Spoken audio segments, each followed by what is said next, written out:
I really wanted to speak to you personally because, as well as being a young ambassador and recipient of the Diana Award, I think that you and your story is quite amazing, and I think it's something that a lot of people watching this might actually relate to. So when I was in year 2, I had a friend who started saying things about me, but because I was so young, I didn't understand like what was happening. So as it progressed, and I got older, I started to realise, and I started to become really down and depressed, and then it just kept getting worse, and my mum kept going to school, but they weren't doing anything about it, and then I moved schools, and it still carried on. Cyberbullying, a lot of people kind of don't take it seriously because they think, it's all online, it's not happening in real life. But did you experience the whole, it follows you? Both my high schools were in the same town, they were only like a mile apart, but Yeah. they're friends of friends, and they had a group chat, and they would talk about me in the group chats, and it was just like, oh my God. And then obviously it happened in person as well, so it was just, there was no escape. And then I moved to college, and I've also had an experience with cyberbullying, but I knew how to deal with that more now. I think a lot of people watching this would find it really helpful to know what were some of your coping mechanisms when you were going through this. I mean, if anyone's listening and they relate to your story, what would you say to them? How can they make it better for themselves? Surround yourself with friends and family. That was a big thing for me.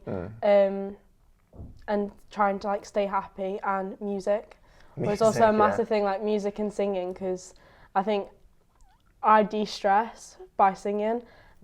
So music was a huge part of my life, and always has been, always will be. So it was actually quite good being able to talk to other people that have experienced the same thing, because you have that support, and then being able to understand what actually goes through a bully's mind. Yeah, totally.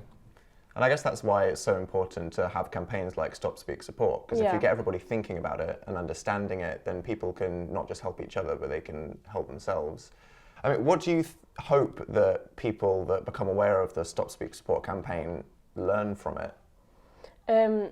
Well, it's a bit like the Green Cross Code, isn't it, but for cyberbullying. Yeah, so that's it's a good way of when thinking about it, when it? you're a kid, the Green Cross Code's drilled into your brain. You just know it. Well, that's Stop Speak Support, isn't it? Written on the balloon behind us. It's just stop before you jump straight in, look at it, have think about the situation first before you just wade in, speak out, whether it's directly or just reporting it to someone, telling someone that you trust. Don't just be a bystander and see it happening. You can always be a help, and then just support, like you said. It's just being there for somebody, whether it's being in a really close, intimate way or just being a friend, making them feel happier. I think it's as simple as that. If people just, stop when something happens, speak up when they see it, and then support the person it's going through, I literally think it could be that easy.